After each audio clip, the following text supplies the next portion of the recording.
selamat datang di sesi Sensible Talk. Aku Tania as a co-founder of Sensible. Oke, sebelumnya aku bakal jelasin sedikit tentang Sensible Talk.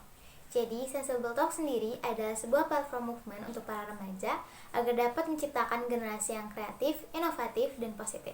Di sesi Sensible Talks yang perdana ini, kami sudah mengundang pembicara yang sangat inspiratif, yaitu Kak Tami Heliani untuk membahas pengalamannya saat jadi dokter. Lalu, Kak Tami bakal ngasih tips and trik buat masuk kuliah kedokteran, dan nanti ada sesi tanya jawabnya juga loh. Oke, mungkin teman-teman di sini udah gak sabar pengen langsung denger cerita Kak Tami.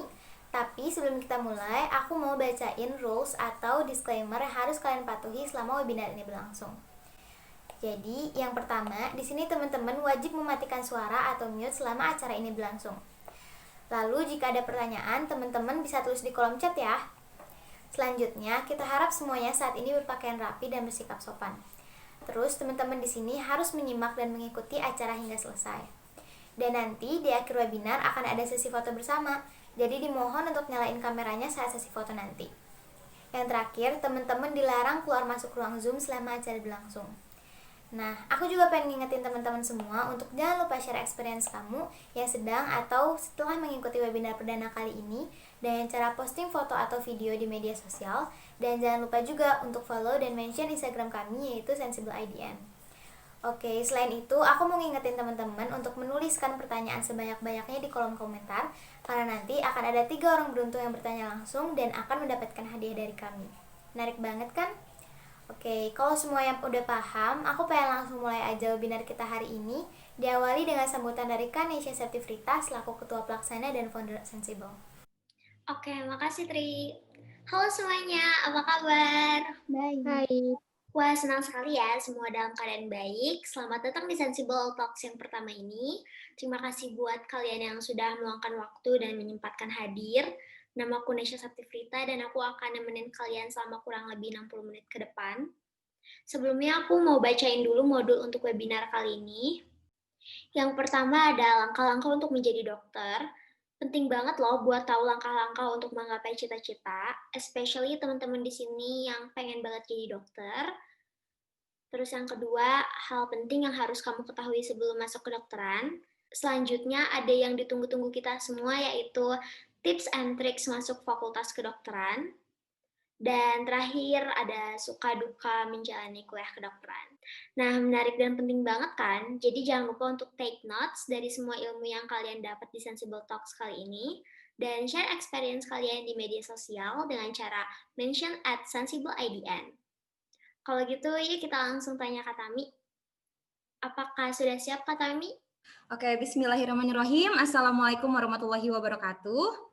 Buat teman-teman semua di sini, apa kabar semuanya ya? Alhamdulillah baik. Alhamdulillah baik. Oke. Alhamdulillah kalau semuanya pada baik ya. Aku harap sih di sini meskipun lagi COVID kayak gini, tapi teman-teman di sini masih bisa menjaga kesehatan ya, penggunaan masker, kemudian jarak juga ya, sama jangan lupa cuci tangan ya. Cuci tangan pakai apapun, yang penting setiap kali teman-teman kontak sama orang lain gitu yang bukan dari lingkup teman-teman harus gitu ya. Sebelumnya perkenalin, nama aku Tami Herliani. Alhamdulillah di sini baru pertama kali gitu ya sama Sensible ya buat touch up gitu. Maksudnya ikut webinar di sini. Tadi ya perkenalannya Tami, kemudian alhamdulillah untuk usia hari ini masih 24 tahun. Terus kalau misalkan untuk alamat, aku di Bandung, aku stay di Bandung sekarang. Untuk pekerjaannya aku dokter. Kemudian kalau dari status aku udah menikah dan untuk anak sekarang lagi mengandung 6 bulan gitu. Kebetulan habis lulus gitu langsung nikah gitu, kebetulan ya. Nah terus kalau untuk kesibukan sekarang sih aku lebih tepatnya lagi nungguin penempatan buat di rumah sakit, buat nunggu penempatan di rumah sakit nanti untuk internship. Kemudian aku juga di sini lagi sibuk-sibuknya ngurusin sidang UP ya atau sidang tesis buat S2 aku. Kebetulan aku habis lulus dari SKED kemarin, aku ikutin lagi jenjang pendidikan S2.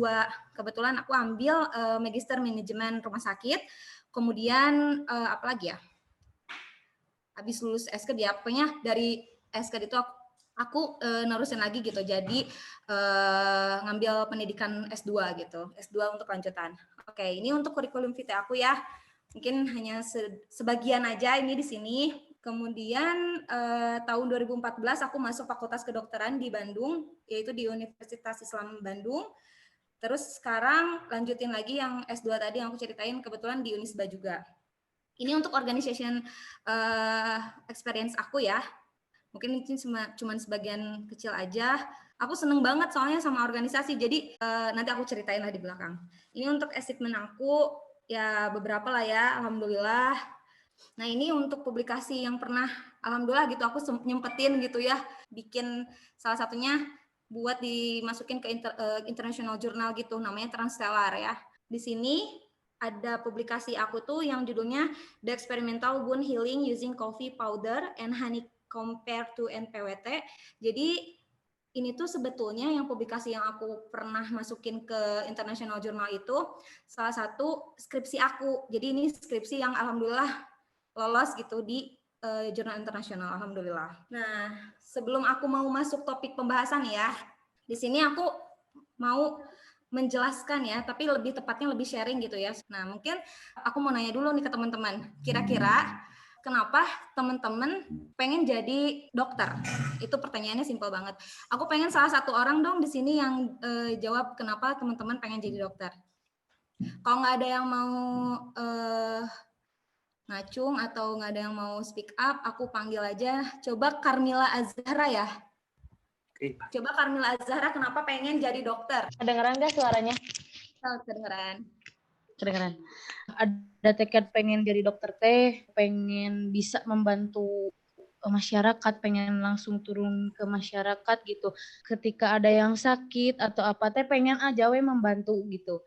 Ya, jadi lebih ke sosialisasi ya, pengen bersosialisasi sama masyarakat. Oke, tepuk tangan ya buat Mila ya, Carmila ya. Terima kasih ya buat jawabannya tadi. Oke, boleh lah ya motivasinya itu gak ada salahnya gitu. Maksudnya dari setiap alasan-alasan kenapa pengen jadi dokter, pengen membantu dan lain sebagainya itu sah-sah aja intinya. Nah, pernah dengar gini nggak? Kalau misalkan jadi dokter tuh, wah keren lah gitu. Bisa jadi dokter, terus itu mah kalau jadi dokter profesi idaman calon mertua gitu. Atau misalkan di keluarga teman-teman di sini ada yang jadi dokter, orang tuanya mungkin jadi salah satu kewajiban gitu dari orang tua teman-teman ngeharusin atau jadi harus penerus gitu. Atau dengan kata paksaan gitu ya tanda kutipnya. Terus ada mungkin yang kepede banget gitu, kepedean banget misalkan dia itu aku mah ada jago biologi gitu ya, suka banget sama biologi dari dulu juga nilai aku biologinya bagus-bagus semua. Kayaknya aku cocok gitu masuk jurusan kedokteran. Terus ada juga mungkin anggapan seperti kalau jadi dokter itu udah mah pekerjaannya mulia, otomatis nanti kedepannya bakal banyak uangnya, bakal gampang lah nyari kerja sana sini kayak gitu-gitu nggak sih? Pernah dengar kan ya?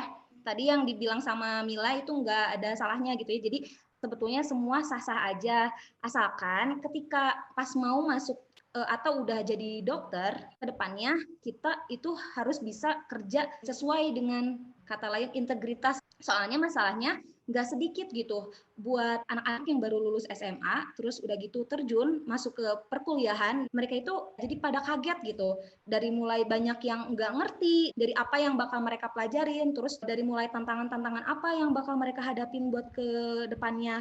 Dan juga di beberapa kasus gitu ya, sampai mungkin ada yang sampai tertekan, stres, dan juga sampai dia itu kehilangan motivasi dari belajarnya. Selain itu, memungkinkan si orang itu bisa nggak survive. Malah worst case-nya itu orang-orang yang udah keterima di kedokteran itu ada juga itu yang sampai drop out kayak gitu. Gak mau gitu kalau misalkan sampai nasib kedepannya kayak gitu. Ya nggak sih? Jadi aku di sini benar-benar pengen ngasih tahu gitu ke teman-teman, pengen bisa membuka terlebih dahulu sebelum teman-teman terjun gitu. Supaya apa? Supaya bisa lebih memantapkan lagi buat kedepannya. Tadi topik pembahasannya ini ya, apa itu kedokteran dan mekanisme dan lain sebagainya. Kalau misalkan ditanya kedokteran itu apa? Kedokteran itu ilmu kesehatan. Ya, sebetulnya bukan di bagian ilmu kesehatannya aja, tapi lebih mendalamnya itu, dia ini merupakan ilmu atau seni yang berkecimpung dalam pemeliharaan kesehatan, serta pencegahan, pengobatan, atau penata laksanaan penyakit. Di sini ada kata-kata seni ya, bukan masuk ke FSRD gitu, kayak Fakultas Seni Rupa gitu, enggak, beda. Jadi kenapa itu disebut dengan seni? Pada dasarnya itu kebanyakan dokter memiliki seninya masing-masing. Maksudnya gini, contoh, mungkin teman-teman pernah dong melihat gitu orang tua teman-teman yang kebetulan sakit, misalkan ke dokter A dikasih obatnya ini, ke dokter B dikasih obatnya ini. Jadi kayak ada perbedaannya gitu di antara dokter A dan B, tapi hasilnya itu sama-sama sembuh gitu. Jadi seni yang sama-sama juga bisa dinikmatin oleh semua pasien. Walaupun penanganannya beda, tapi hasilnya sama kayak gitu. Kebahasan kedokteran juga dari profesinya. Tentu jelas itu namanya dokter ya. Kalau dokter sendiri mungkin udah tahu ya, jadi lebih ke kalau berdasarkan konteks medisnya, jadi itu adalah seseorang dengan gelar dokter atau seseorang yang memiliki lisensi untuk praktik dalam seni penyembuhan penyakit. Nah, terus mungkin teman-teman juga menyadari nggak ya gitu, kayak salah satu profesi yang dipanggil dengan nama gelarnya, kayak pernah dengar kan mungkin dok kayak gitu kan, itu mungkin yang menjadi salah satu, kalau kata kita mah orang-orang tuh memilih ke arah sana teh karena spesialnya itu gitu. Terus kalau ada orang awam nanya ke kita, dok dokter apa gitu kan, padahal kita masih jadi dokter umum. Jadi terkadang masyarakat awam itu melihat kita itu disudutkan kalau kita masuk jurusan kedokteran itu udah dijurusin gitu, jadi dokter kulit gitu. Padahal enggak, tahapannya itu panjang banget. Jadi dari dokter umum dulu padahal gitu kan. Jadi kalau misalkan di Indonesia khususnya, kalau jadi dokter umum itu kita itu dikasih kompeten gitu, kompeten yang dimana ada sekitar lebih dari 500 diagnosis dan juga 600 keterampilan klinis yang harus dimiliki. Itu berdasarkan standar kompetensi kedokteran Indonesia di tahun 2012. Wah, parah, banyak banget gitu kan. Iya, ini banyak banget. Ini kalau misalkan menyeluruh. Misalkan kalau dokter umum di sini ada bagian-bagiannya. Ini lebih dalam lagi ya kalau pembahasan ini. Intinya, kalau jadi dokter umum, nanti bakal dikasih inti-inti penyakit yang harus diketahui bersamaan dengan tindakan-tindakan yang seharusnya. Jadi kalau misalkan yang bukan kompetensinya di bidang spesialisasi, ya dia nggak usah kerjain kayak gitu. Pernah pada nonton ini nggak, film ini? Nonton, Kak. Nah, kalau aku belum pernah nonton. Belum sempat nonton Hospital Playlist ya. Nah, kan bisa dilihat tuh ya wajah-wajahnya kayak keren-keren, cantik-cantik, terus ganteng-ganteng gitu kan ya. Nah, kalau misalkan dilihat-lihat di sini, kebanyakan kayak jadi dokter mah keren gitu, aku mau jadi dokter, terus udah gitu enteng jodoh, misalkan katanya gampang nyari jodoh, padahal mah ya gitu. Tapi pada kenyataannya itu tuh baru bisa didapatkan keindahan itu tuh pas kita akhir. Tapi akhir itu teh bukan dibilang indah juga, malah lebih berat lagi kalau udah jadi dokter tuh. Padahal buat mewujudin sampai titik akhir ini tuh panjang banget gitu intinya. Ya, sampai di titik darah penghabisan lah kalau boleh dibilang gitu mah. Nah, masuk ke mekanisme dan persiapan masuk FK. Ini yang intinya ya. Di sini aku bikin beberapa poin-poin ya. Waktu teman-teman mikirin gitu ya, mau masuk jurusan apa, aku kayak mau masuk kedokteran. Tapi masuk kedokteran itu susah nggak sih? Gitu kan. Nah, di sini untuk jawabannya, masuk kedokteran itu sebenarnya susah-susah gampang. Banyak susahnya, tapi masih ada gampangnya. Maksudnya yang gampang itu ketika teman-teman satu. Yang pertama itu di sini ada peluang. Peluang itu banyak ya. Peluang itu bisa peluang yang dalam jangka waktu panjang atau peluang waktu mepet juga memungkinkan banget gitu buat teman-teman bisa masuk kedokteran. Karena pada akhirnya di peluang ini kalau menurut aku segala-galanya itu gimana takdir, gimana nasib, pokoknya gimana rezeki orang itu. Asalkan ya kitanya bisa tetap bertawakal, ya nggak sih? Terus yang kedua, si peluang ini juga itu tuh sama dengan teman-teman kalau punya banyak waktu. Jadi kalau misalkan teman-teman banyak kesempatan buat memulainya dari start awal, itu malah lebih baik. Start awal tuh apa? Start awal teman-teman memulai belajar. Teman-teman itu kalau menurut aku harus punya ini, timeline. Nah, jadi si timeline itu kalau menurut aku tuh harus punya. Kenapa? Supaya pada saat kedepannya itu jadi lurus gitu. Apa ya, jadi ada tahapan-tahapan yang nggak ngaclok-ngaclok gitu. Katanya juga bilang kalau misalkan jadi dokter tuh harus jenius banget, harus amazing. Enggak kayak gitu. Itu benar-benar bisa dipatahin gitu. Maksudnya kebanyakan kasus-kasus juga orang-orang pintar juga dikalahin sama orang-orang yang ini, yang nomor 2 yang aku ditulis di sini, ketekunan sama kerajinan. Nah, terus yang ketiga itu ada doa. Doa tuh udah paling penting lah. Jadi jangan sampai teman-teman habis-habisan belajar, tapi teman-teman nggak doa, itu sama aja kayak apa, bohong gitu ya. Kalau misalkan teman-teman malah berdoa terus gitu tanpa belajar, ya sama aja dengan bolong akhirnya. Sama juga bohong gitu. Jangan lupa teman-teman juga harus ngeluangin tuh sedekah, karena itu tuh kayak temenan lah intinya ya. Jadi biar nabung juga buat kebaikan. Nah, yang terakhir adalah niat. Jadi harus diniatin diri sendiri gitu, bukan karena disuruh dari orang tua. Karena berat juga kalau misalkan teman-teman nanti jatuhnya kepaksa gitu ya. Jadi nggak seneng, nggak happy pada saat nanti kuliah. Tadi kan tentang mekanisme buat persiapan FK. Nah, ini yang nomor satunya itu adalah persiapan diri. Kenapa aku tulis di sini persiapan diri? Karena tanpa persiapan juga itu sama dengan bohong gitu. Nomor 1 nih, ada passion. Kadang passion itu suka disama-samain sama hobi. Passion sama hobi itu beda. Hobi itu lebih ke kegemaran kita buat mereliefkan atau menurunkan rasa stres tapi dalam waktu singkat. Kalau passion itu dalam jangka waktu yang panjang, keinginan atau hasrat yang ada di dalam diri. Jadi pengen sampai kita dapetin banget tapi dalam jangka yang sangat panjang gitu. Itu passion. Hobi itu juga bisa jadi passion dan bisa menghasilkan keuangan atau bisa menghasilkan material gitu. Bisa kayak gitu. Kalau hobi, aku suka ngegambar. Kalau aku lagi bosen aku ngegambar gitu. Hobi itu bisa berhenti gitu. Tapi kalau passion itu enggak. Misalkan aku sukanya bersosialisasi, tadi mungkin contohnya yang Carmila itu ya, contohnya dokter umum gitu, nggak mau ngurusin klinik dulu, mau istirahat dulu, itu nggak apa-apa. Tapi passion itu tadi dia bisa dilanjutin lagi beberapa selang kemudian kayak gitu. Jadi nerusin.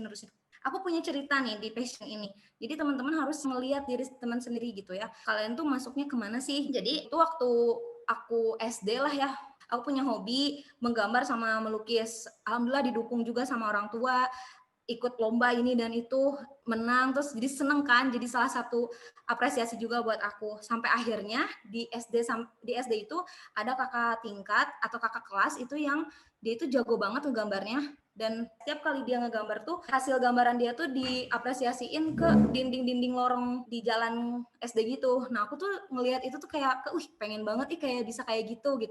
Akhirnya aku kembangin itu, jadi aku mulai belajar dari situ, termotivasi lah intinya. Termotivasi sampai akhirnya aku dapetin cita-cita aku pengen dipajang kayak gitu doang. Nah udah nih tercapai di SD tuh, udah kepikiran kan. Dulu tuh sering gitu sama orang-orang, kalau ditanya mau sama orang tua, mau sama temennya orang tua, pasti ada pertanyaan, kalau kamu udah gede mau jadi apa? Pasti jawabannya nggak jauh-jauh, pengen jadi dokter. Iya nggak sih, suka ada dijawabnya kayak gitu teman-teman, pengen jadi dokter. Soalnya apa ya, kayak dokter tuh kayak udah diiming-imingin gitu loh dari dulu gitu, tanpa nggak tahu kayak gimana awalnya, pengen jadi dokter aja. Awalnya juga aku kayak gitu, waktu TK lah pengen jadi dokter gitu. Tapi pas masuk SD, aku seneng gitu yang namanya ngegambar, ngelukis dan sebagainya. Sampai akhirnya dari SD sampai SMP aku ngubah si cita-cita yang pengen jadi dokter itu pengen jadi desainer. Nah dulu tuh aku pengen banget jadi fashion design. Sampai akhirnya setiap kali aku baju gitu ya, kan dulu tuh zamannya kayak hijab-hijab gitu ya, aku seneng banget bikin gambaran meskipun gambarnya aneh gitu ya, padahal baju doang gitu, jelek gitu menurut aku ya, tapi aku seneng gitu gambarin, terus aku kasih ke orang tua aku supaya dimintain jahit gitu. Sampai banyak banget baju-baju aku yang sempet gitu teman-teman aku gitu ya waktu itu kayak nyobain baju aku, dan pengen gitu nyobain baju kamu gitu Tam, aku beli deh kayak gitu. Sempet ada yang kayak gitu, cuman emang gak keburu lah, waktunya juga masih kecil waktu kayak SMP gitu kan, aku jual-jual baju sendiri kayak gak kepikiran gitu. Nah sampai akhirnya tadi SD SMP pengen jadi fashion design, itu tuh berubah lagi pada saat aku masuk SMA. Itu sih nggak masalah, mungkin teman-teman juga kayak gitu ya, rada-rada kayak labil gitu kan. Nah pas waktu masuk SMA banyak sharing-sharing sama kakak kelas kayak gitu. Terus ada nih yang bilang, katanya kalau misalkan kamu mau jadi fashion design, ngapain kamu masuk SMA? Soalnya di SMA kan jurusannya ada 2, IPA sama IPS. Mungkin sekarang ada bahasa juga ya, kenapa masuk SMA? Harusnya kamu masuknya SMK biar langsung menjurus ke tata busana. Terus waktu itu kayak mikir, iya juga ya, kayaknya aku salah masuk SMA gitu, harusnya aku masuk SMK aja kalau mau lurus-lurus kayak gitu kan. Nah berubah lagi lah, karena yang bidangnya ke arah gambar-gambar gitu ternyata kan yang di jurusan IPA yang dipunyai itu kan ada salah satunya arsitek. Jadi dulu tuh wah ya udahlah ke arsitek aja. Jadi nyari-nyari itu tentang arsitek, nanya-nanya ke kakak tingkat aku gitu ya, mau ke arsitek kayak gimana sih kayak gitu, sampai akhirnya aku kayaknya mungkin ya teman-teman juga jadi pembelajaran gitu, jangan sampai nanya sama orang yang bikin parno gitu. Nah, sempat si kakak kelasnya ini bilang kalau misalkan masuk arsitek tuh nanti ke depannya sibuk banget, terus bakal ada banyak tugas inilah itulah, bikin maket lah itulah. Jadi ke akunya rada kok gitu banget sih, sibuk banget gitu. Kayak males gitu aku tuh kalau yang kayak gituan. Apalagi yang berhubungan rumus-rumus buat ngitung ini dan itu. Nah, aku tuh jadi kayak ngebayangin, wah nanti di dunia kerja aku berarti aku banyakin ngitung kayak gitu-gituan ya, kayak gitu. Jadi kayak mindset aku tuh jadi kayak udahlah ngapain juga gitu, nyari sesuatu yang menurut aku nggak yakin gitu, karena aku juga ngerasa itu gak aku banget gitu, sampai akhirnya aku jatuh lagi lah ke dokter gitu, karena soalnya aku tahu diri aku sendiri gitu, aku seneng banget buat ngapalin, aku seneng banget kayak arah dari pembelajaran aku tuh yang sistematis, dari yang A sampai Z itu harus kayak gitu, jadi nggak bisa ngacelok-ngacelok, dan itu tuh persis banget gitu sama aku gitu, yang senengnya kayak gitu, meskipun memang nanti teman-teman juga awalnya harus bisa hitungan juga gitu, karena itu awal mula teman-teman buat masuk ke dokteran tuh harus bisa ngitung juga gitu. Nah, jadi aku termotivasi lah dari situ buat ya udah aku mau nerusin lagi niatan aku yang dari kecil katanya pengen jadi dokter itu. Aku akhirnya udah dapetin lah, maksudnya daripada nanti kedepannya gak aku sukain, mendingan aku ambil sekarang. Dan itu juga motivasi itu aku dapetin karena satu, kebetulan di keluarga aku nggak ada yang belum ada yang jadi dokter. Terus yang kedua, pekerjaan yang menurut aku kedepannya itu ya aku banget tadi, soalnya senang sosialisasi, mungkin tadi kayak Carmila itu. Terus ketiga, pekerjaannya juga yang menurut aku bakal aku pelajarin itu tuh ke bawah atau kepake sampai aku profesi nanti, jadi nyambung gitu arahnya. Aku belajar ini nanti dan ke depannya aku bakal belajar itu, dan itu juga belajar kedokteran itu enggak melulu tentang orang lain, tapi bisa buat ngurusin diri kita sendiri kayak gitu. Itu yang pertama tentang tentang passion. Yang kedua, motivasi yang tadi yang aku jelasin, yang harus ada motivasi. Kalau aku tadi kan di keluarga belum ada yang jadi dokter kayak gitu. Nah, kalau yang ketiga itu yang sharing. Kalau yang sharing itu maksudnya di sini tadi aku kan sering tadi ngomongin ya, aku sering ngomong atau nanya-nanya gitu ke kakak kelas kayak gimana sih, dan jangan lupa juga sharingnya ke guru juga, terus sharing juga sama orang tua gimana, dan cari tahu juga tentang jurusan tersebut di media apapun, media sosial kah atau website kah, itu pokoknya harus teman-teman cari, dan temukan juga isu-isu seputar jurusannya. Yang keempat itu adalah mental. Jadi ini tuh harus siap mental, soalnya kalau misalkan teman-teman nanti sekali dibilang gini sama si yang mau jadi dokter atau yang udah lulus kedokteran, takut gini, itu jangan sampai langsung ngedown gitu mentalnya. Jadi teman-teman harus happy, jadi harus tergambar nanti teman-teman kalau di dunia kerjanya tuh seneng, terus udah gitu ya intinya biar gak setengah-setengah aja gitu pada saat mau belajar sampai akhirnya teman-teman dapetin gelar dokter gitu. Jadi intinya kalau aku sih gitu ya, di 4 ini teman-teman harus ingat. Nah, jadi nanti persiapan diri ya tentunya teman-teman dari mana? Kalau mau masuk kedokteran, terserah mau SMA negeri kek, swasta, mau pesantren, apapun itu boleh. Ya nggak ada ininya lah, nggak ngebolehinnya. Tapi nggak tahu nih kalau SMK aku boleh nggak ya mau daftar kedokteran, soalnya asa pernah dengar gitu, tapi nggak tahu nih. Terus jurusannya apa? Kalau yang aku dulu itu jurusannya harus IPA. Kalau IPS gimana? Nggak tahu deh. Itu boleh atau enggak, bener-bener aku nggak tahu ya. Ada nggak sih kira-kira univ yang buka kayak gitu? Tapi kalau di aku sih enggak. Terus udah gitu, kalau udah jelas jurusan IPA, teman-teman ya akhirnya cari univnya yang teman-teman cari, mau itu negeri, mau itu swasta, apapun itu sama aja. Intinya teman-teman kalau di kedokteran itu pelajaran sama, pelajaran dan juga pemahaman konsep dan sebagainya itu yang didapetin mau itu di negeri atau di swasta itu sama banget, dan nggak ada bedanya, karena pada akhirnya teman-teman nanti pada saat udah kuliah di kedokteran nanti yang anak-anak negeri dan anak-anak swasta juga bakal disatuin lagi buat ikutan ujian sertifikasi, atau nama lainnya tuh kayak ujian kompetensi, ada kayak ujian nasionalnya kayak gitu. Jadi teman-teman ujian lagi tuh, ujian digabung gitu seluruh Indonesia buat sertifikasi atau nama lainnya adalah UKM PPD buat sekarang. Itu jadi untuk mendapatkan gelar dokter ya. Jadi akhirnya sama aja teman-teman jadi dokter gitu, nggak ada bedanya. Terus FK, yang ada FK-nya jelas. Kalau misalnya jadi dokter harus ada yang fakultas kedokterannya. Mau fakultas kedokteran atau fakultas kedokteran gigi bebas ya, apapun itu. Nah ini yang kedua, selain persiapan diri, yang kedua yang terakhir itu adalah persiapan umum. Jadi kalau persiapan umum itu ada 3. Jadi awalnya tes masuk, ada biaya juga, dan kebutuhan kuliah teman-teman nanti. Nah, di tes ujian ini tentunya teman-teman harus pinter-pinter cari, jangan cuma satu univ gitu intinya menurut aku ya. Jadi harus ada cadangan lah. Mungkin teman-teman di sini ambisi banget gitu pengen masuk ke negeri lah gitu kan ya. Nggak masalah, nggak ada yang salah dengan ambisi asalkan tidak berlebihan gitu ya. Jadi teman-teman cari tuh materi tes yang akan diujikan tuh apa. Maksudnya pelajarannya apa aja sih yang yang bakal diujikan di univ atau di fakultas tersebut. Materi tes yang akan diujikan itu ada tadi yang matematika, fisika, kimia, terus biologi. Pokoknya eksak itu diujikan, udah wajib itu ya. Sama ada bahasa Indonesia, bahasa Inggris. Kalau di aku kebetulan kan Islam Bandung, jadi ada tambahannya, yaitu ujiannya ujian keagamaan. Terus udah gitu ada biologi kedokteran. Jadi kayaknya beda gitu sama biologi eksaknya itu. Terus yang kedua, teman-teman harus cari sistem pengerjaan tesnya itu dengan menggunakan apa? CBT kah atau yang ngebulet-buletin PG? Kayaknya sekarang udah zamannya CBT mungkin ya. Terus apalagi materi tambahan tadi ya, ada keagamaan, aku sama biologi kedokteran, dan juga yang keempat itu ada tes psikologi, kelima itu ada cek med check atau medical check up, sama kalau nggak salah ada kelakuan baik kayak gitu, kalau nggak salah ada lah kalau aku ya waktu zaman aku. Dan yang terpenting adalah tes buta warna, itu karena dokter nggak boleh buta warna ya. Jadi ini ya untuk yang tes ujian masuk yang bakal teman-teman umumnya gitu biasanya seperti ini. Jadi teman-teman harus cari tahu tuh tentang persyaratan di setiap masing-masing univ yang punya FK. Jadi harus banget pelajarin si persyaratannya. Nah ini proses masuk FK sebenarnya emang umum ya. Jadi awalnya pendaftaran, masa-masa pendaftaran mungkin lewat online kah atau langsung, sekarang kayaknya banyaknya online ya. Nah ini jalurnya itu ada apa aja? Ada yang jalur bebas tes ya.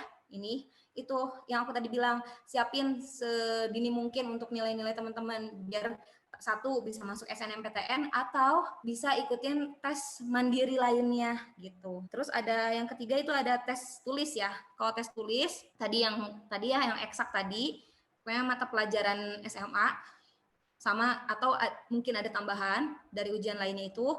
Terus nanti teman-teman ya biasa habis tes tulis atau jalur bebas tes nungguin pengumuman, ada daftar ulang dan siap-siap buat diorientasi.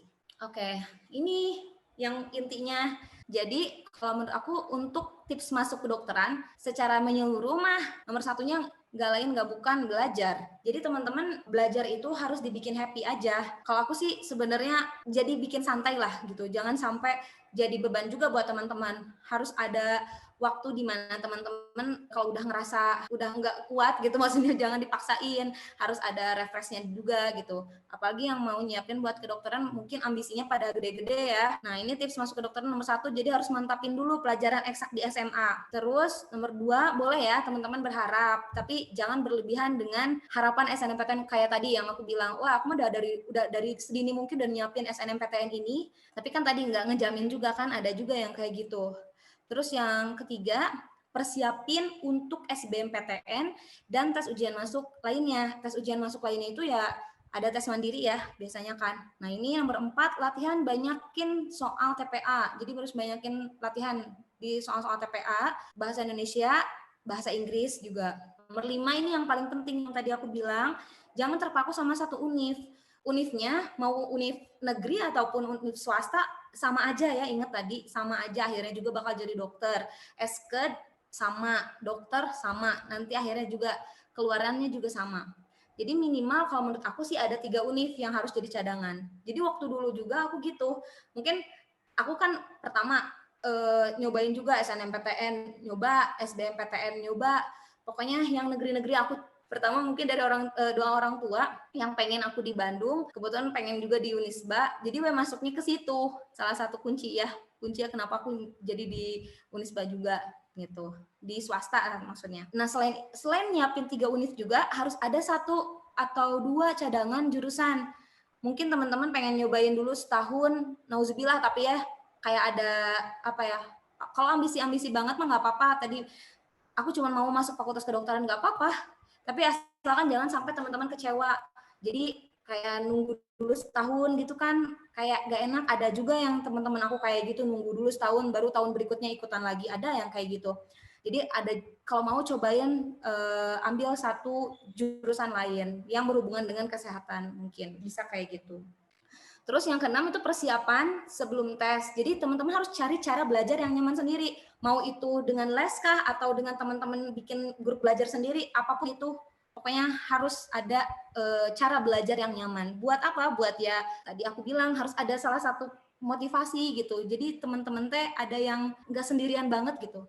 Terus yang 7, memulai tes, berdoa, dan tadi yang terakhir, tawakal. Itu sih yang paling utama ya. Nah, ini nih skill belajar kedokteran. Kan tadi udah lewatin, alhamdulillah, misalkan tips masuk kedokterannya udah dilakuin sama teman-teman dan diterima di kedokteran. Nah, ini ada beberapa skill belajar kedokteran yang harus teman-teman tahui gitu. Ada 3 yang paling utama. 1, pemahaman konsep belajar materi eksak. Nah, kayak gini nih, ada yang suka denger gak? Misalkan aku di SMA sekarang tuh nilai biologinya tuh sering bagus terus gitu. Meskipun matematika atau fisika aku hancur, ya yang penting kan kalau jadi dokter nggak akan kepake pelajaran itu. Itu ya nomor 1, mungkin ada anggapan seperti itu. Yang nomor 2, kita kan di SMP sama SMA udah belajar banyak tentang tubuh manusia. Kita juga udah belajar tentang sistem darah, sistem gerak, sistem pencernaan, banyak pokoknya. Sebenarnya materi kuliah kedokteran itu kan udah dipelajari dari dulu. Jadi ya udah sih, santai aja gitu. Nah, jangan sampai ada pemikiran kayak gitu. Maksudnya padahal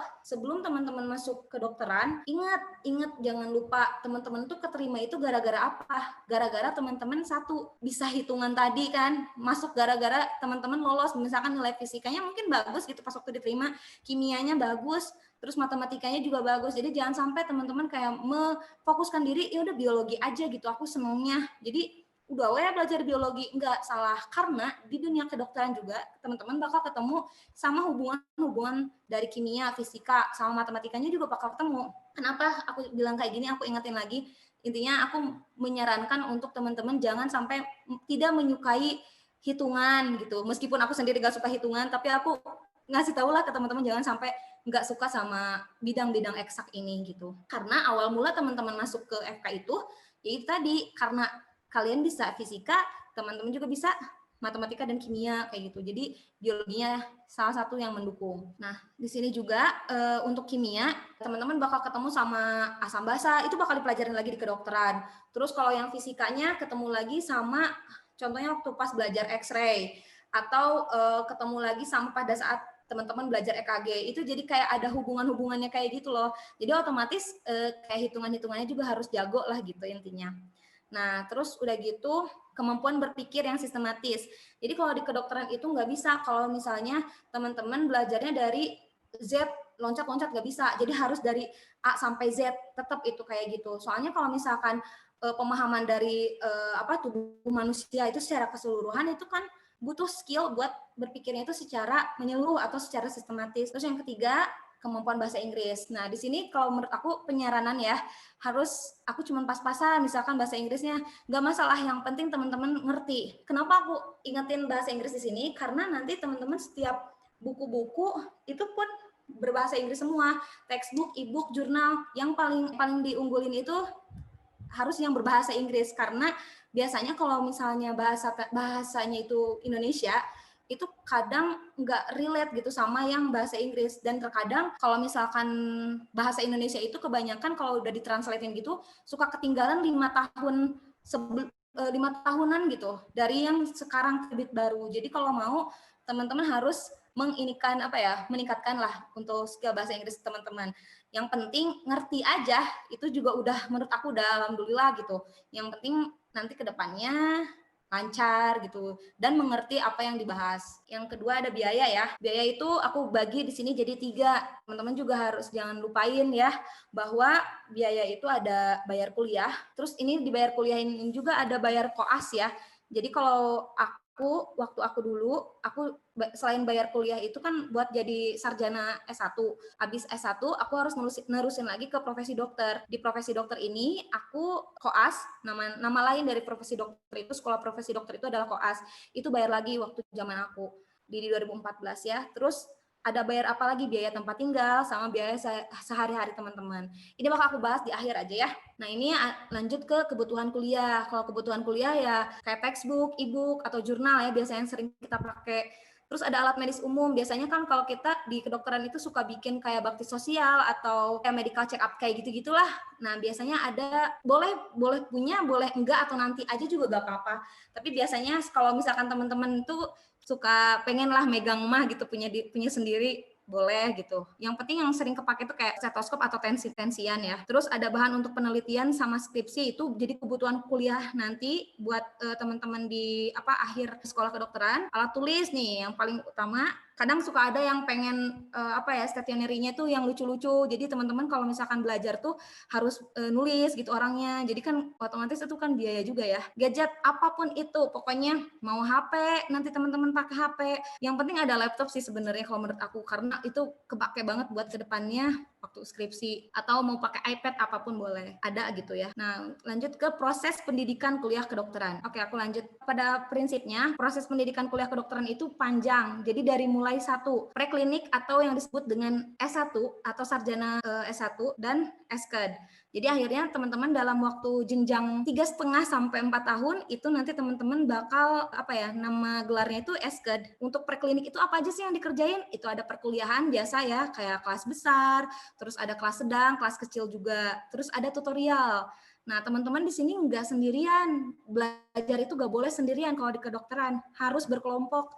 Nggak bisa kalau teman-teman egois gitu. Aku pengen pinter sendiri. Nggak pernah bisa. Karena yang salah satu yang ngebantu itu adalah belajar kelompoknya itu. Terus udah gitu ada praktikum, ada skills lab, ujian tulis. Ujian tulisnya itu ada macam-macam ya. Ujian tulis di sini tuh kayak CBT ya. Ada MDA, itu kayak ujian tengah semesternya, ada yang lisannya namanya SOKA. Kalau SOKA itu kayak kita presentasi tentang penyakit, terus ada praktikumnya juga, ujian praktikum, dan skills juga. Dan terakhir ujian skripsi ya di akhir, dan lain-lain. Ini untuk sedikit kegiatan yang aku lakuin waktu aku masih zaman SK. Ini berapa tahun yang lalu, berarti 2 tahun yang lalu. Nah ini di atas itu yang kiri itu waktu tutorial, sebelahnya itu waktu lab ya, terus yang di bawahnya itu lagi skills lab, dan ini tuh kayak nge-hacking kayak gitu, belajar kayak gitu. Pertama kita ketemu sama manekin ya kalau di sana, sama kadaver kalau waktu pas zaman preklinik itu. Dan ini waktu pas bakti sosial. Nah, habis ngejalanin preklinik selama 3,5 sampai 4 tahun, lanjut ke wisuda sarjana dokter. Jadi itu masih sarjana kedokteran, belum jadi dokter. Teman-teman masih panjang. Jadi belum bisa bikin praktek lah, belum ada license dan lain sebagainya. Jadi aku ngingetin kalau misalkan teman-teman udah keterima jadi di kedokteran, apalagi di zaman preklinik itu, tuh jangan cuma belajar. Jadi teman-teman harus bisa explore, cari sebanyak mungkin kayak beasiswa, banyak banget beasiswa yang bisa teman-teman dapetin di kedokteran itu ya. Penelitian lewat jalurnya apa? Bisa lewat penelitian, bisa exchange, terus teman-teman bisa cari teman sebanyak mungkin buat nyari link atau networking kayak gitu lewat organisasi, dan ikutin banyak seminar karena itu nilai tambah ya. Nih aku sempat ikut yang exchange di Rusia itu selama 1 bulan.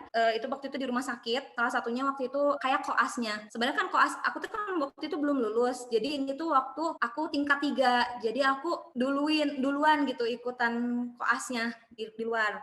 Ini sama teman-teman aku yang juga ikutan exchange dari mana-mana ya. Ada yang dari Chili, ada yang dari Italia. Pokoknya banyak, ini dari Thailand. Kegiatan-kegiatannya apa? Kegiatan-kegiatannya persis banget kayak di Indonesia, modelnya kayak koas lagi. Ini waktu belajar ngejahit ya, nge-hacking. Terakhir ada apa? Teman-teman harus bisa nyempetin lah sebelum teman-teman pulang ya jalan-jalan gitu. Ini cuma sebagian kecil ya. Nah, terus lanjut ini untuk yang waktu pas aku di Amerika, waktu itu aku ikutan model United Nation gitu, ada kedokterannya di sini karena di sini kita jadi ngedelegasiin kayak menteri-menteri gitu, kayak simulasi menteri gitu. Seru banget pokoknya di sini. Banyak yang bilang, kok bisa kayak gitu? Bisa. Nggak ada yang nggak bisa di kedokteran, semua bisa asalkan teman-teman mau ngelakuinnya. Nih, teman-teman juga bisa nyari hal lain di bidang akademik, misalkan ikutan lomba kayak olimpiade gitu. Ada banyak di kedokteran. Lewat penelitian, debat, lomba artikel, paper, atau poster. Kalau non-akademiknya teman-teman ikutin organisasi mahasiswa kedokteran itu banyak banget. Ada CIMSA, ISMKI, AMSA, IFMSA, lewat olahraga, keagamaan, bakti sosial, banyak. Pokoknya ikutin kalau menurut aku. Karena nggak enak kalau misalkan teman-teman kalau jadi orang yang kuliahnya cuman kupu-kupu atau kuliah pulang nggak seru gitu. Jangan sampai belajar terus nanti jadi ini stres sendiri. Setelah teman-teman lulus dari SKED, teman-teman nanti akan lanjutin lagi sekitar 1,5 sampai 2 tahun buat ikutin kepaniteraan klinik yang tadi aku bilang. Profesi ya, pendidikan profesi atau yang nama lainnya koas, disebut juga dengan dokter muda. Di sini dikasih gaji nggak? Enggak. Teman-teman di sini malah bayar. Waktu aku mah bayar. Nggak tahu nih kalau di anak negeri itu pada bayar atau enggak. Tapi kalau yang swasta bayar ke rumah sakit kayak gitu. Untuk paniteraan ini atau yang koas ini, teman-teman nanti belajarnya itu bukan lagi dari kertas. Oh ya, aku tadi lupa. Jadi waktu teman-teman di kedokteran waktu pas masa kuliah itu, teman-teman tuh pasiennya itu bohongan. Jadi kayak orang ada bawain orang kayak model gitu dari luar, terus nanti dia pura-pura sakitnya ini, nanti teman-teman kayak pura-puraan gitu jadi dokter gitu. Sampai teman-teman ngejelasin dari mulai penyakit dia itu apa, ngediagnosisnya apa, treatment ngasih obatnya itu apa, dan nanti tindakannya yang akan dikasih ke si pasien itu kayak gimana. Itu lewat tulisan dan kalian itu kayak presentasi gitu modelnya. Sering banget presentasi kalau untuk kuliah kedokteran tuh, dan banyak prakteknya ya. Nah kalau yang di sini yang di koas itu dia belajarnya tuh pasien beneran di rumah sakit. Nah ngapain aja kita di sini belajar tentang bener-bener bukan bohongan lagi jadi dokter-dokteran tapi bener dokter. Jadi kita ngisi namanya itu SOAP. SOAP itu ada subjektif, dia itu sakit apa, terus tuh di anamnesis nama lainnya ya. Dari mulai identitasnya apa, sakitnya dia apa, nanti kita kasih obatnya apa, sama planning ke depannya itu apa. Planning itu lebih ke apa tindakan yang bakal kita kasih ke dia. Terus ada visit konsulen atau ronde ke ruangan rawat inap. Jadi teman-teman tuh kayak datang ke visit dokter gitu. Kalau teman-teman sakit misalkan, nauzubillah ya, maksudnya teman-teman pernah nggak sih sakit waktu itu di rumah sakit terus ada dokter masuk visit gitu ke dalam ruangan teman-teman terus meriksa.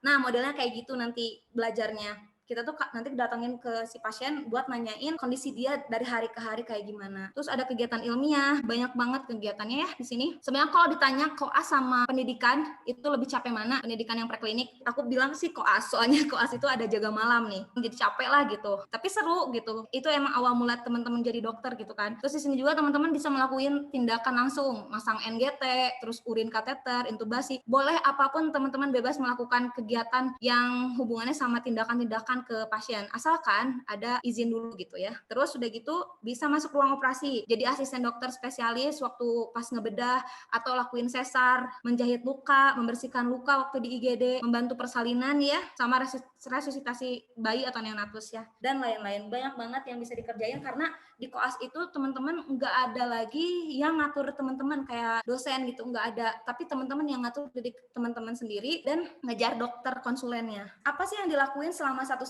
sampai 2 tahun itu selama di koas itu? Ada stasenya ya, ada mayor sama minor. Kalau misalkan stase minor itu dihabisinnya itu 3 sampai 4 minggu. Kalau yang stase mayor 10 mingguan. Nah, kalau stase minor pokoknya banyak banget, ada sekitar 15 stase. Nah, yang keempat mayor itu ini yang ada jaga malamnya biasanya. Ada beberapa kegiatan-kegiatan yang aku dokumentasiin buat pembelajaran ya. Waktu itu jadi asisten ngebedah appendix, terus udah gitu itu yang forensik, di belakang lagi ngebedah mayat, terus yang sampingnya lagi itu lagi ngebantuin dokternya sesar, terus yang bawah itu ada anestesi. Stase minor juga ada ininya loh, operasinya juga. Ini waktu di sampingnya itu yang paling ujung banget, itu waktu operasi sinusitis. Kita disuruh nunjukin tuh mana yang kena abnormalnya tuh yang mana. Terus ini waktu latihan ngambil serumen gitu di THT. Ini waktu itu kulit ya. Ini ada ujian nasional. Nah, tadi aku bilang, setelah teman-teman menyelesaikan waktu 1,5 sampai 2 tahun itu di koas, jangan lupa di koas itu ada ujiannya juga terus-terusan lah. Maksudnya terus-terusan itu misalkan dalam waktu, tadi kan ada yang 10 minggu atau 2 bulan, itu sekitar 2 sampai 3 kalian ujian. Ujiannya gimana? Ujiannya sama pasien, langsung sama pasien, di depan pasien, terus diliatin sama dokter konsulennya. Kalau salah gimana nanti. gitu ya. Pokoknya banyaklah tantangan banget. Ini ujian nasional. Kalau ujian nasional itu dulu namanya UKDI atau Ujian Kompetensi Dokter Indonesia. Kalau sekarang jadi UKM PPD. Ujian nasional tuh ada apa aja sih? Sama ya kayak kalian juga, kayak SMA, SMP ada ujian nasionalnya gitu. Kalau kita juga ada ujian nasional, jadi seluruh dari mulai negeri, mulai swasta itu digabung. Soalnya apa, beda enggak? Enggak, semua soalnya sama. Ini CBT yang sekitar 150 soal sampai 150 menit. Gambaran soalnya itu kayak ini ya, kayak soal cerita gitu, kayak soal cerita di mana ada pasien gini, kamu ini diagnosisnya apa, terus nanti kalian kasih obat apa, biasanya pertanyaannya ke arah situ ya, tindakannya apa, kayak gitu-gitu. Nah ini nih yang paling serem. Yang paling serem itu biasanya nggak diserem-seremin sih, cuman paling seru ya. Paling serunya itu adalah OSCE. OSCE kenapa dibilang paling ini ya, paling menegangkan, soalnya ketemu di satu ruangan yang udah disetting modelnya tuh kayak klinik atau kayak IGD. Ada pasien datang maju ketok-ketok gitu ya, ketok-ketok pintu kayak gitu. Terus nanti dia bilang ke kita, "Dok, saya sakit ini." Nah, itu tuh ada satu dokter yang ngawasin kita buat nilai gerak-gerik apa yang kita lakukan di sana, itu kayak gimana, itu dokternya nilai. Dan waktu di OSCE itu kurang lebih 10 sampai 15 menitan. Dan ada 14 station, di mana 14 station itu punya skenario yang berbeda-beda. Jadi teman-teman nggak tahu hari ini tuh aku belajar ini, kira-kira besok bakal dapat ini nggak? Kayak gitu ujiannya. Itu tuh yang ada pintunya itu, yang aku bilang tadi yang settingannya seperti klinik ya, klinik atau IGD. Itu kalian lagi baca skenarionya nanti di depan, nanti pas masuk teman-teman langsung lakuin semua tindakan persis real, harus jadi kayak dokter. Jadi kayak berusaha buat profesional kayak gitu. Nah, terus yang bawahnya itu kayak CBT. Biasa ya kayak ujian nasional. Udah selesai ujian tadi, ujian yang kelulusan sertifikasi, teman-teman bakal disumpah dokter. Sebetulnya setelah teman-teman masuk koas, baru masuk jadi dokter muda atau koas, teman-teman juga disumpah. Tapi sumpahnya namanya sumpah dokter muda. Jadi teman-teman selama kuliah itu sekitar 2 kali disumpahnya. Sumpah dokter muda sama sumpah dokter yang nggak ada mudanya gitu. Maksudnya udah nggak koas gitu. Jadi teman-teman udah paten lah, maksudnya sok mangga gitu. Mau kemana gitu terserah. Nah ini yang lulus dokter, teman-teman disumpah dokter. Ini yang sebelah kiri itu ekspektasinya ya. Tapi waktu zaman aku kebetulan kemarin bulan September kemarin di Sumdoknya kayak gini, lewat apa sih, online karena corona ya, sebel banget. Terus setelah teman-teman lulus dokter di Sumdok, nanti lanjut ke internship. Kalau di internship ini yang aku sekarang yang mau aku jalanin, ini udah dianggap banget jadi dokter yang dimana udah ada gelar dokternya. Jadi awalnya teman-teman itu waktu udah lulus SKED atau S1, awalnya tuh sebelum masuk koas tuh Tami Herliani, SKED. Setelah teman-teman udah koas, udah lulus koas dan lulus ujian, namanya berubah, SKED-nya hilang, ganti jadi di belakang itu jadi dokter gitu, DR. Baru bisa dapetin itu. Di internship itu ngapain? Udah kayak dokter. Semua dilakuin dimana dilakukan berdasarkan penempatan. Penempatannya teman-teman nanti kayak klik sendiri kayak SBMPTN kayak gitu, teman-teman kayak milih-milih kayak gitu, cepet-cepet biasanya ya. Internship itu biasanya dibayar, digaji, udah dapat gaji, dan dilaksanakannya itu selama 1 tahun. Kebetulan sekarang lagi COVID, jadi sekitar 9 bulan kalau yang aku dengar sekarang. Setelah teman-teman ikutin semua alur dari internship selesai sama 1 tahun atau dari 9 bulan itu, udah ada teman-teman bisa lulus internship. Bisa lulus internship dengan sesuai ketentuan dari pemerintah, dan ada penilaian juga dari pendampingnya. Di situ teman-teman udah dapetin STR atau surat tanda registrasi, udah gitu udah paten ya STR-nya, terus udah gitu dapat SIP juga bisa. Menurut peraturan yang sekarang kalau misalkan udah bisa ngelakuin praktik mandiri itu ada 3 SIP, jadi teman-teman bisa kerja di 3 tempat yang berbeda. Jadi tahapan sekolah kedokteran itu udah kayak lari maraton, bener gak?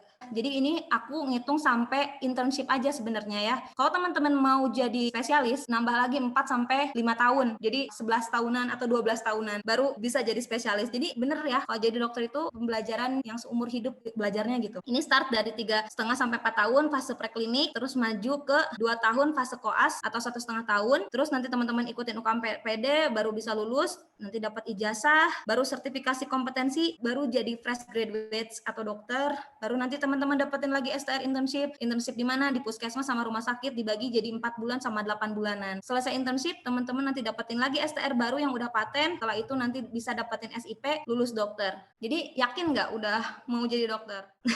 Yakin dong, harus yakin ya. Bismillah. Kalau teman-teman udah jadi dokter, Itu tergantung teman-teman mau berhenti di mana. Mau berhentinya cuma sampai SKED, kuliah 4 tahun doang, kira-kira nanti jenjang karir kemana? Bisa jadi peneliti, bisa lanjutin S2, lanjut profesi dokter. Soalnya kalau di SKED doang, itu teman-teman nggak bisa praktek. Kalau profesi dokter, tentunya di sini teman-teman udah bisa jadi praktisi atau jadi dokter yang di klinik gitu. Bisa jadi peneliti juga, bisa jadi direktur rumah sakit ya, karirnya jadi PNS, atau bisa ikutin spesialisasi sampai subspesialisasi atau lanjut ke S2 atau S3 di segala bidang.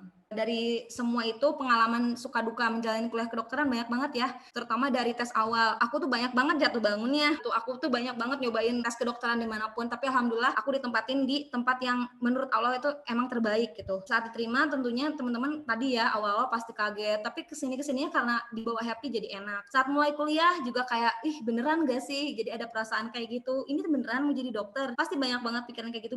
Bisa nggak ya kayak gitu. Terus saat ujian, ini ujian juga kayak awalnya berat, ngerasa berat banget, kok gini-gini amat, kok aneh banget kayak gitu. Saat terjatuh, kalau misalkan ngerasa nilainya ternyata kurang kayak gitu, aduh pasti itu ada perasaan kayak wah gimana nih kayak gitu, takut ini takut itu. Terus saat ngatur waktu itu yang lebih tepatnya ya harus banget jago. Saat jauh dengan keluarga apalagi ya harus selalu terconnecting. Tantangan dan tips survive kuliah di kedokteran, satu, jaga kesehatan ya. Itu penting banget buat teman-teman, tetap terhubung dengan keluarga, jangan berkompetensi dengan teman seangkatan nantinya, apalagi sampai ngebandingin nilai, itu jangan. Terus teman-teman juga harus jawab soal-soal latihan kayak waktu belajar kayak gitu, baik itu sama teman atau sama dokter.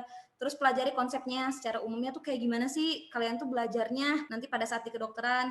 Belajar juga harus berkelompok, gak boleh sendiri-sendiri. Terus harus lakuin juga aktivitas yang ngurangin stres. Pikirin lagi kalau misalkan teman-teman mau nikah saat kuliah, itu harus dipikirkan matang-matang. Terus jangan iri ngelihat teman yang udah pada kerja. Kalau misalkan jadi anak kedokteran mah ya santai gitu, gak usah ribet ngelihat orang yang udah pada punya gaji misalkan. Terus tetap hormat, tetap rendah hati ke semua masyarakat, dan jangan lupa cari teman sebanyak mungkin, karena kakak tingkat atau adik tingkat itu berpengaruh besar buat teman-teman buat nanti kedepannya bisa lulus. Ini ada estimasi biaya yang tadi di awal aku jelasin. Di sini ada 3 yang tadi aku bilang, bayar kuliah sama koas. Jadi waktu itu zaman kuliah, waktu zaman 2014 itu bakal beda tiap tahun sampai sekarang. Ini aku ambil yang jurusan kedokteran di Unisba ya, untuk yang swasta aja. Soalnya aku nggak tahu kalau yang di lain gimana. Waktu aku 2014 nggak segini. Sekarang tahun 2020 aku ambil ini ya dari websitenya. Terus tambah teman-teman koas, kalau di swasta itu bayar lagi. Kalau aku ya, kalau negeri kurang tahu aku. Kayak dibagi 3 gitu pembayaran, jadi nggak bayar sekaligus 135, jadi dibagi-bagi dalam 3 kali dalam 2 tahun. Terus teman-teman itu juga harus pikirin, ada tempat tinggal kan, ada kos, tuh. Terus biaya sehari-hari, itu kayak makan, beli ATK, fotokopian, bayar skripsi untuk penelitian, bayar wisuda, bayar bensin, dan biaya tidak terduga lainnya. Itu ya, biaya tidak terduga lainnya khususnya buat teman-teman yang pas waktu masa koasnya itu dapat rumah sakit di luar kota, karena kalau di setiap stase itu beda-beda rumah sakitnya. Jadi ada banyak jejaring rumah sakit yang ditempatin gak cuma di Bandung, ada juga yang di Sukabumi, ada yang di Garut kayak gitu-gitu, kan harus ngeluarin lagi uang ya buat kos. Jadi total semua sekitar 597 sampai 700-an itu. Makanya kalau udah masuk nanti nggak ada tuh kata nyerah, nggak boleh nangis, nggak boleh bilang nggak kuat atau sampai berhentilah di tengah jalan. Intinya teman-teman harus sayangin orang tua kalian. Kalau misalkan teman-teman benar-benar didukung banget tuh sama orang tua kalian, jadi janganlah sia-siain hal itu. Oke, terakhir, pada saat teman-teman jadi dokter, jangan lupa catatan ya, harus tetap rendah hati, jangan ngejar materi, jangan sampai ngejar buat jadi orang kaya, atau bahkan terus niatin bukan untuk ketenaran. Siap-siap juga buat nolong orang, siap untuk belajar sepanjang hayat, itu intinya. Dan nomor 1 di kedokteran itu bukan apa-apa ya, nomor 1 tetap attitude ya, nomor 1. Itu teman-teman yang bisa aku sampaikan. Mungkin karena durasi, teman-teman yang mau nanya aku panggilin ya yang udah terpilih. Yang pertama ada Naila Yasmin. Pertanyaan aku, gimana cara bagi waktu buat belajarnya, buat persiapannya? Karena kita masih SMA, masih sekolah, kita nggak cuma sekedar ngejar nilai sekolah doang, tapi harus belajar kayak persiapan SBM yang kayak gitunya. Nah, cara bagi waktunya gimana, Kak? Makasih. Pertanyaannya bagus.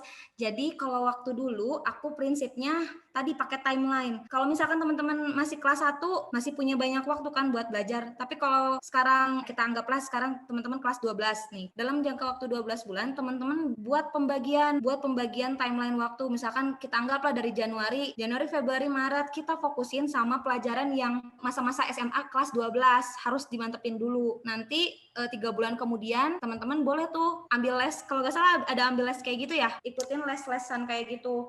Cuman harus ditanda kutipin lagi, les ini kira-kira mampu nggak buat teman-teman fokus, karena terkadang kita kalau ikutan les juga suka kebagi waktu, jadi nggak enak karena waktu belajar sendirinya kayak kepake dan jadi capek kan nanti pas pulang ke rumahnya. Itu pertimbangan lagi buat teman-teman kalau misalkan mau ikut les-les kayak gitu. Bisa belajar sendiri juga nggak masalah, asalkan teman-teman tadi nyaman atau berkelompok gitu. Nah, pembagian yang lainnya kalau dari aku sih ya, tadi yang pertama dalam bikin timeline, dalam waktu itu tuh ada apa aja sih kegiatan-kegiatannya.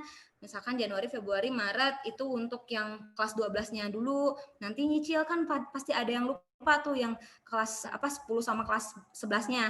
Nah, teman-teman itu pelajarin lagi, diulang lagi, di-recall lagi. Terus udah gitu ikutin yang tadi mau ikut berkelompok atau ikutan les dan lain sebagainya, itu juga pertimbangkan lagi. Jangan sampai kecapean, dan bahkan kalaupun teman-teman kebanyakan ikutan ini, aku ikut les di sini, ikut di sini juga, ikut di sini katanya, aku bareng belajar sama sini, itu jadi bingung juga buat teman-teman ya. Harus ada yang fokus salah satu supaya nggak ke pencar-pencar gitu kan. Terus yang selanjutnya kalau dari aku, jangan sampai stres juga di bawahnya, nggak terus-terusan gitu. Ada waktu kalian buat refreshingnya, karena refreshing juga butuh lah gitu ya, supaya nggak stres gitu. Dibikin timeline aja, karena kan belum tahu ya timelinenya. Kalau dulu aku digabung-gabungin tuh dalam waktu per 3 bulan gimana, nanti per minggunya gimana, dan per harinya gimana. Dalam waktu 1 minggu, misalkan hari Senin, hari ini aku mau belajar fokusin buat matematika sama biologi, besok belajarnya ganti lagi, fokus yang lain lagi, tapi jangan lupa yang ini juga di-recall lagi. Nah, untuk kapan waktu biasanya aku belajar, kalau aku tipikal bukan orang malam, jadi aku bakal enaknya itu kalau lagi pagi-pagi baru masuk kayak gitu belajarnya. Dan usahakan belajar tuh jangan sendiri, harus sama teman-teman. Otomatis kalau sama teman-teman itu kan suka, wah si itu udah bisa ini, aku juga harus bisa, kayak gitu. Iya gak sih? Gitu sih kalau dari aku.